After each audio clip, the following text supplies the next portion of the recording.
dia, novamente. Obrigado pela apresentação, Sérgio. Eu vou passar diretamente para os temas aqui, a gente tem bastante coisa para falar. Vou já deixar aqui aberta a possibilidade de interrupção para perguntas, inclusive em relação à palestra anterior do Salão Maior. Eu selecionei alguns temas aqui que foram julgados recentemente pelo Supremo Tribunal Federal, que impactam a arrecadação municipal ou o exercício da competência municipal. Mas também estou à disposição para comentar algum outro tema, caso a gente tenha participado nessa discussão pela Abrasf. Bom, aqui estão os temas que eu separei.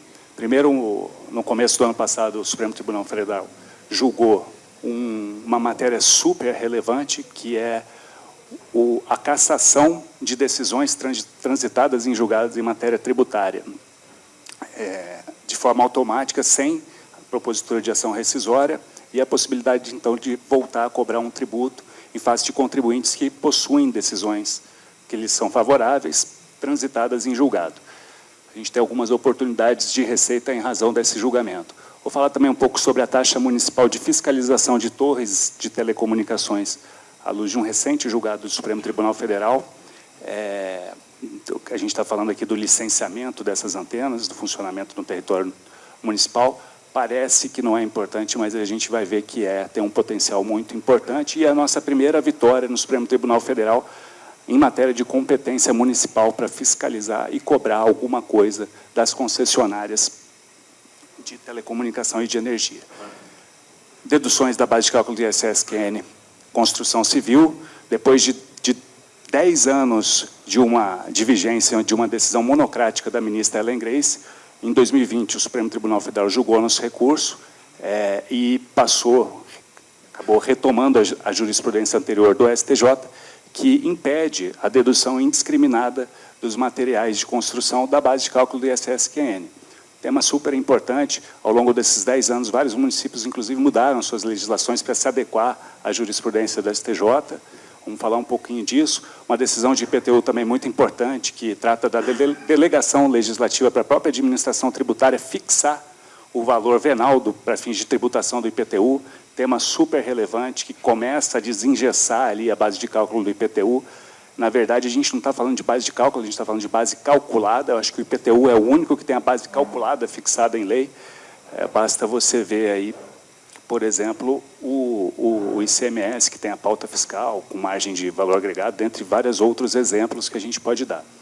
Serviços, ISS-QN sobre serviço de bens em terceiro, um caso perigoso, que envolve a ArcelorMittal e o município de Contagem, discute a incidência do ISS-QN sobre beneficiamento de chapas de aço, que são depois submetidas a um processo de industrialização ou de comercialização de mercadoria. Isso aqui tem um potencial de afetar praticamente todos os serviços que são prestados como intermediários na cadeia de produção. Isso vem lá de 2013, essa tese, com uma cautelar do Supremo Tribunal Federal, não sei se vocês se lembram, sobre embalagens e composição gráfica. Acabou essa daí, só antecipando, ela nunca foi julgada no mérito, mas a cautelar que foi cassada posteriormente, por causa justamente de uma mudança legislativa, ela vem até hoje repercutindo na jurisprudência, e esse é um dos casos, é o caso que está com julgamento em curso. A gente conseguiu a interrupção dele, mas está 6-1 contra os municípios, já antecipando aqui. Falar sobre um caso de PASEP, base de cálculo, uma decisão que não é tão recente, mas, inclusive, as capitais várias não se aproveitam a possibilidade de deduzir alguns valores da base de cálculo do PASEP, que é cobrado pela União dos Municípios.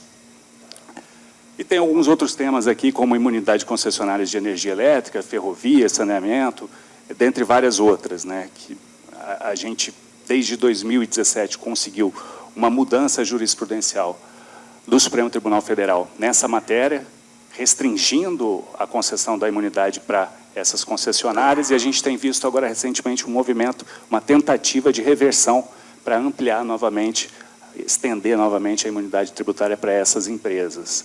Falar do caso de cessão de espaço de cemitério pode não ser relevante do ponto de vista arrecadatório, mas do ponto de vista jurídico é super relevante, porque acaba consolidando a superação daquele paradigma de obrigação de dar e de fazer para definir se incide ISS ou ICMS. E falar, já conversando com a palestra do Douglas, um pouquinho sobre a situação atual daqueles leading cases do ITBI, tanto o momento da ocorrência do fato gerador, da ocorrência e da cobrança do fato do ITBI, como da questão da base de cálculo e modalidades de lançamento. Bom, então, dando seguimento aqui, começar falando aqui sobre a possibilidade, sobre a cassação dos efeitos das decisões transitadas em julgado, em matéria tributária. Em caso, com repercussão geral de relatoria do ministro Edson Fachin, para a gente entender melhor o que aconteceu, o contribuinte, no passado, venceu um mandado de segurança em face da Receita Federal para deixar de recolher CSLL, e a decisão transitou em julgado. Muito tempo depois, o Supremo declarou constitucional a incidência da CSLL na mesma hipótese que ele tinha conseguido uma decisão anteriormente. Diante disso, a Fazenda Nacional passou a cobrar CSLL sem propor ação rescisória.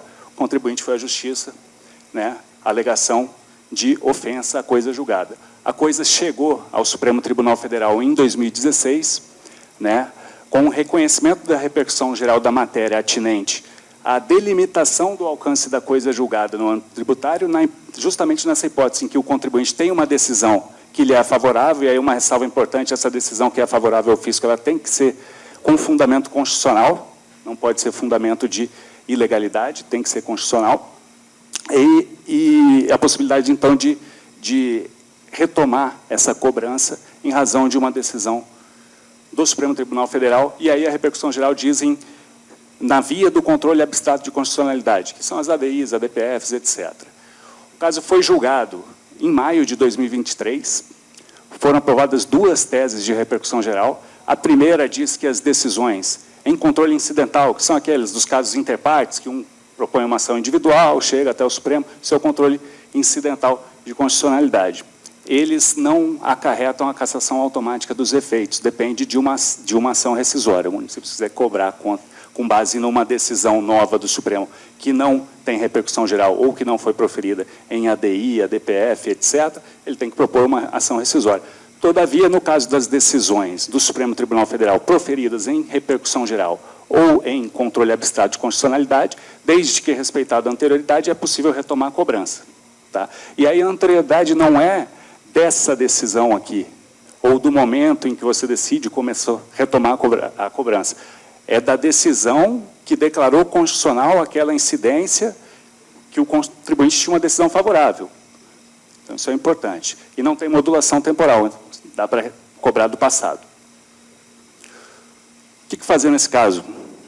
Sentar com a Procuradoria, ou então com o pessoal mais antigo das administrações fazendárias, identificar esses contribuintes que têm essas decisões favoráveis e ver como é que está a situação do Supremo. Eu separei aqui, só um esclarecimento que é importante, não vale para as repetições de indébito. O que no passado a pessoa conseguiu repetir o indébito por causa da decisão transitória julgada, ela não vai ter que devolvê-la, tem que voltar a pagar daqui para frente. Eu separei aqui alguns casos em que a gente tem posição favorável recente do Supremo e que pode se encaixar nessa situação para que vocês levem para casa e olhem dentro dos seus municípios. A questão das imunidades das concessionárias de serviços públicos e ocupantes de bens públicos que atuam em concorrência ou com ações negociadas na Bolsa. Sabesp é o exemplo clássico. Não sei se vocês já retomaram, se a Sabesp contra o município de vocês tinha alguma decisão que impedia a cobrança, é possível retomar a cobrança.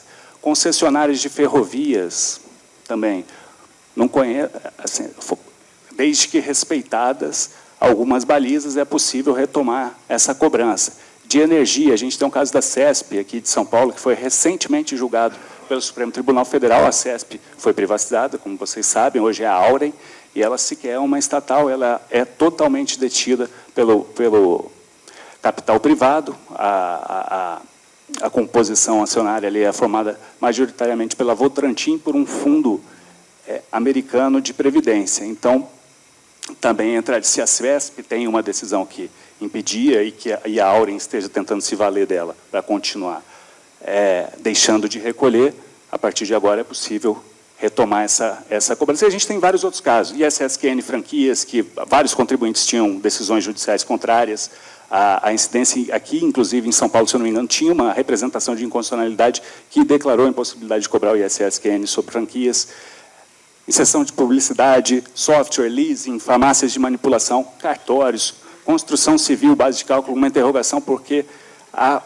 vai depender muito da discussão se foi constitucional ou não no caso. Em regra, as discussões não são de legalidade, não de constitucionalidade, no caso da base de cálculo da construção civil. Então, esse é o primeiro tema que eu queria trazer aqui rapidamente para vocês, essa possibilidade de retomar a cobrança, em alguns casos, contra contribuintes que tenham decisões favoráveis transitadas em julgados.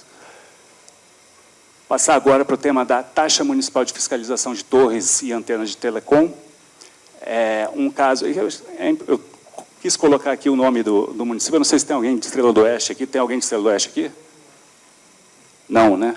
Parece que o contribuinte escolhe a dedo o caso que ele vai tentar fazer chegar lá em cima, porque Estrela do Oeste, se tem procuradoria, a gente não encontrou na época que a gente atuou nesse caso. Eles escolhem um município que tem a pior redação legislativa e a procuradoria menos estruturada possível para tentar levar o caso ao Supremo Tribunal Federal e vencer. A gente fica lá monitorando pela Abrasf, identifica um caso de interesse e acaba intervindo. O objeto aqui é justamente essa constitucionalidade da taxa municipal de fiscalização para a concessão de licença de instalação de antenas de telecomunicação, e a questão jurídica era o conflito, um aparente conflito de competência da União para legislar sobre telecomunicações e a competência dos municípios para o ordenamento urbano. Aparentemente, a repercussão financeira é pequena, mas a gente precisa lembrar que a gente está na era do 5G, o 5G está aí, está sendo implementada, de acordo com a Brintel, que é a Associação dos Brasileiros de Infraestrutura para Telecomunicações. O ideal é que tenha menos de 1.000 habitantes, tenha uma antena para 1.000 habitantes. Hoje, em São Paulo, a média é de uma a cada 2.000. Então, faz a conta quantas antenas a gente tem. Distritos menores, média de uma antena a cada 10.000. Então, além desse potencial do 5G, a gente tem um potencial de ampliação da tese também para os postes de energia elétrica, à luz das normas de urbanismo e ocupação. E aí não é uma questão puramente arrecadatória. Essas fotos aqui, não sei se está dando para ver bem, mas é isso que a gente vê na nossa cidade, é isso que a gente vê as concessionárias de serviços públicos federais fazendo na nossa cidade. Então, muito além de uma questão de arrecadatória, é uma questão de fiscalização realmente da ocupação do espaço público, urbano, aéreo. Paulo, desculpa interromper. Consegue uma aguinha para mim, por favor? Ah, maravilha. Obrigado. Não tinha visto. É mesmo? Tá bom. Então, o que o Supremo aprovou uma tese no final de 2022, e a tese é meio perigosa, porque a tese de repercussão geral é um verbete, eles fazem um voto com várias páginas, mas eles sintetizam num verbete, que é uma tese de repercussão geral, dizendo aqui que a instituição de taxa de fiscalização do funcionamento de torres e antenas é de competência privativa da União, não competindo aos municípios instituir essa taxa. Parece que a gente perdeu. Mas, na verdade, quando a gente vê a emenda do julgamento, há uma ressalva expressa sobre a possibilidade de fiscalização pelos municípios dessas antenas. Então, licenciamento de antena no município de vocês, 5G, tem que avaliar a sua legislação, como é que está, né? A redação, nesse caso, a taxa foi declarada inconstitucional porque a redação era muito ruim, o fato gerador da taxa era a fiscalização do funcionamento das antenas e não a fiscalização do atendimento por essas contribuintes das regras de ordenamento urbano, então ela foi declarada inconstitucional, tem que tomar cuidado com a letra da lei do seu município, mas existe uma possibilidade, sim, de passar a exigir alvará, licença dos postes e dessa infra de telecom e também de energia. Vamos passar rapidamente aqui, trazer a notícia da decisão do STJ, que retomou a jurisprudência histórica do STJ, dizendo que não é possível deduzir da base de cálculo do ISSQN os materiais de construção civil utilizados na prestação desse serviço, salvo aqueles produzidos fora do local da obra e por ele destacadamente comercializado com a incidência do ICMS. Então, isso aqui é muito importante, né? Foi uma briga de mais de 10 anos lá no Supremo Tribunal Federal. Vencemos em 2020 e acarretou a retomada da jurisprudência do STJ agora em 2023. É importante lembrar aqui que vários municípios mudaram a sua legislação para se adequar durante esses 10 anos. Tem que mudar, tem que avaliar a conveniência de mudar, evidentemente. Então, como eu tenho pouco tempo, eu vou passar rapidamente aqui, só vou trazer a notícia do julgamento. Outro tema super importante, julgado ano passado pelo Supremo Tribunal Federal. A discussão dizia que respeito a uma lei do município de Londrina que possibilitava a administração pública, o Poder Executivo, avaliar individualmente imóveis que não estavam contemplados pela PGV. A gente sabe que o maior fator de distorção da tributação do IPTU é a base de cálculo. Aqui é um levantamento que a gente fez, se eu não me engano, em 2023, com o tempo de... quando foi a última atualização da PGV? E aí, Vitória, líder com 25 anos, São Paulo tinha acabado de... Então, tem muito imóvel fora da PGV, né? Aquele loteamento, que é aquele terreno que virou loteamento, enfim. Tem uma possibilidade muito importante aqui, tem que avaliar, novamente, como é que está a sua legislação municipal, porque ela tem que estabelecer os critérios. Você só pode fazer a avaliação individual pelo Poder Executivo, se você tiver os critérios legais. Tem que ter uma delegação legislativa na lei municipal. Se não tiver, não pode. Então, é isso que diz aqui o Supremo Tribunal Federal. Ficou limitado à avaliação individual, então não serve para avaliação de massa. Você tem que dar um jeito de fazer a individual, ainda que por índices e tudo mais. E de imóvel não previsto na PGV. Tem gente pensando aí em revogar a PGV. Não vai dar tempo da gente entrar aqui nos fundamentos, mas o principal deles é a distinção de base de cálculo, que realmente é uma reserva legal, e base calculada, né? Não tem nenhum imposto que você tem. Você sabe quanto que você vai pagar do IPI, do ICMS, está na lei? Não está, só o IPTU. Não consigo pensar em nenhum outro aqui. Então, muito importante levar para os municípios de vocês, avaliar junto com seus secretários, essa primeira legislação, e depois aí você tem que fazer uma avaliação de como proceder essa avaliação individualizada, até para você não dar um tratamento antisonômico para os seus contribuintes. Vai focar num, no outro e tal. Você tem que ter um critério normativo para fazer essa avaliação individualizada. Senão, você vai ofender o princípio da isonomia. Você pode setorizar, enfim. Isso aconteceu, por exemplo, no caso dos protestos, quando o STJ e o Supremo Tribunal Federal autorizaram o protesto CDA. Tiveram alguns municípios que começaram a protestar aleatoriamente, sem nenhum critério, e alguns protestos acabaram caindo justamente por ferir essa questão de isonomia. Você tem que tratar por igual, então você tem que dar uma justificativa, porque você está indo para um lado ou para o outro, nas suas normas municipais. Bom, essa aqui é a norma do município de Londrina, que foi declarada inconstitucional. Perceba que ela traz uma série de critérios para avaliação de terreno, para avaliação de prédios. Tá? A apresentação vai ficar disponível depois para os senhores, então eu estou com um tempo curto, vou passando aqui, senão o Naline vai puxar minha orelha. Passando para o próximo tema, serviços em bens de terceiro. O caso aqui diz respeito especificamente ao 14.05 da lista anexa, tá? Uma hipótese, na verdade, de corte e recorte de chapa de aço pela ArcelorMittal.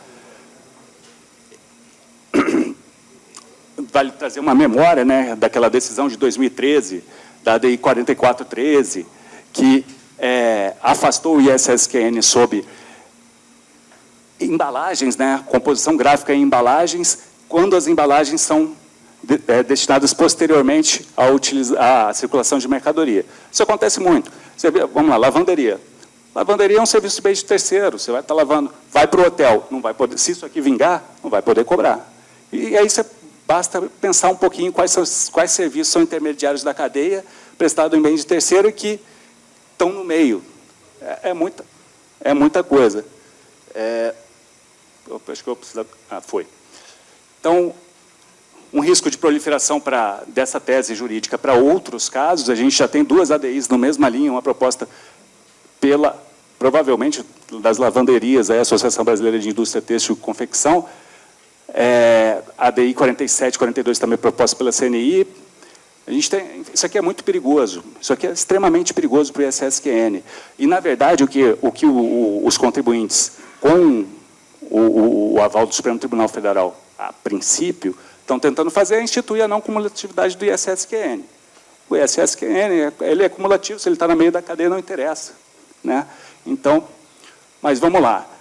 O relator declara a inconstitucionalidade, né, dessa exação quando a mercadoria é destinada à industrialização e à comercialização. Eu te pergunto, você como fiscal vai saber qual que é o destino da mercadoria? É um elemento para definir a incidência não completamente alheio ao fato gerador de tributo, completamente alheio ao fato e diferente da não cumulatividade, o tributo incide e depois ele se acredita. Então, A gente apresentou questão de ordem, enfim, fizemos tudo o que a gente podia. Nossa questão de ordem acabou surtindo efeito. O Alexandre de Moraes pediu vista e sentou em cima do processo. Já tem quase um ano que o processo está no gabinete dele, mas está 6-0. Está 6-0 para os contribuintes. A única chance, 6-0 a gente já perdeu, que são 11 ministros. A única, só que para aprovar a tese de repercussão geral precisa de 8. Tá? A única chance da gente reverter esse cenário é com um pedido de destaque. Ele está sendo julgado no plenário virtual. Se algum ministro pedir destaque, ele vai para o plenário físico e aí a votação recomeça. É o que a gente está tentando aqui. Enfim, a gente fica o alerta, tá? Para quem falem com seus procuradores, se mobilizem. A gente está se mobilizando junto com os procuradores das capitais para tentar reverter essa situação. Rapidamente falar sobre a base de cálculo do PASEP, só para trazer a notícia da decisão da CO 3404, que muita gente acha que não conhece e está pagando a mais para... Normalmente essas cobranças da Receita Federal de PASEP são valores milionários. A gente está falando de muito dinheiro aqui. A gente atuou em 2 casos de Curitiba no Supremo Tribunal Federal, que eram as 2 execuções fiscais de maior valor contra o município de Curitiba. Chegava a quase R$500 milhão as 2 juntas. Então, é um tema super relevante e muita gente não está percebendo essa posição aqui do Supremo Tribunal Federal de plenário, numa CO movida pela ação civil originária, movida pelo Rio Grande do Sul contra a União, questionando a base de cálculo do PASEP. O que acontece muitas vezes é que o município, o Estado, o ente federado, ele retém a cota previdenciária do RPPS e repassa, não fica com essa grana em caixa, repassa para uma autarquia previdenciária. O que a União faz? Cobra do município e cobra da autarquia. Então, é basicamente isso, mas aí a gente tem várias outras receitas que acontece isso. E aí, naquela tradicional concepção de receita pública do professor, ex-ministro Aliomar Baleiro, receita pública é aquela que entra no cofre público com intenção de ficar, e não aquela que já tem. Então, exatamente. Então, a gente tem essa questão a mais comum que a gente vê aqui, essa dupla tributação, é da contribuição previdenciária, mas a gente tem outras. Tem um outro caso agora, também de Curitiba, que está no STJ com pedido de vista da ministra Maria Helena, que diz respeito às tarifas do transporte público municipal. Como é que funciona lá? O dinheiro da tarifa não vai para a empresa, para a concessionária, vai primeiro para o cofre do município, que faz as equalizações dentro das regras da concessão, e depois repassa essa grana para o... É receita municipal? Aí tem a realidade de cada município, tem que ver o que está acontecendo. Mas muita gente não vê, e isso é muita grana envolvida. Vamos passar aqui. Outros destaques. A DI 5865 confirma a incidência do ISSQN sobre cessão de espaço de cemitério, superando de forma mais consolidada, desde lá do julgamento, primeiro do caso do leasing, depois do caso do plano de saúde, e agora com o caso de cessão de espaços de cemitérios. Né, os contribuintes alegavam que não tinham obrigação de fazer, era só uma obrigação de dar a sede, o espaço. Então, e aí não incidiria o ISSQN. O Supremo rechaçou essa tese e confirmou a incidência, confirmando também, consolidando cada vez mais o afastamento desse paradigma de direito civil para fins de definição da competência tributária municipal e estadual. Vou falar um pouquinho sobre a questão das imunidades das concessionárias de serviço público. É grave o que está acontecendo no Supremo Tribunal Federal em relação a isso.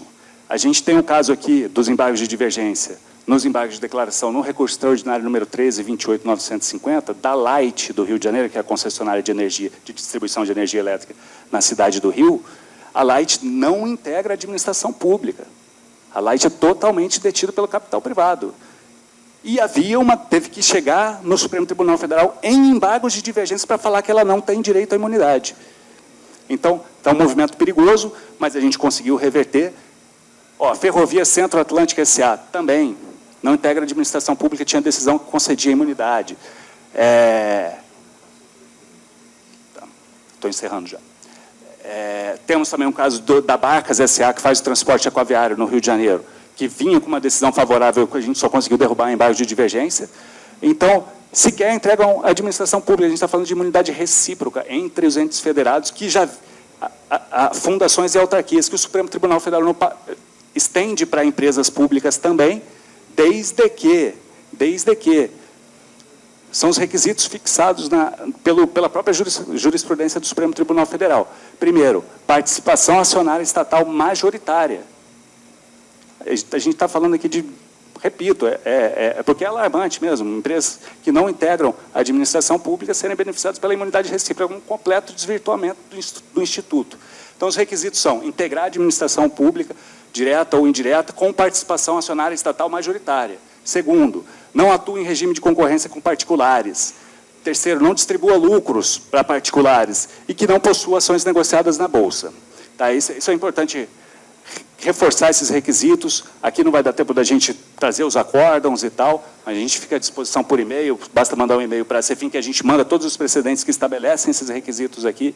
Temos o caso da PGV do IPTU de Cuiabá, que é um caso curioso, porque há uma jurisprudência firme de que o Ministério Público não tem legitimidade para questionar temas tributários, mas aqui, Cuiabá, que é a capital do Mato Grosso, eu sou cuiabano, inclusive, fez uma revisão da PGV depois de, se eu não me engano, 16 anos, e a PGV caiu no Tribunal de Justiça por uma ação do MP, questão puramente de desproporcionalidade da exação entre o que estava sendo cobrado antes e o que passou a ser cobrado. A importância de, apesar da trava, é que eu estava te falando da trava, a trava afasta esse argumento, porque ele não está pagando, sei lá, R$1.000 de IPTU num ano e vai passar a pagar 3 no outro.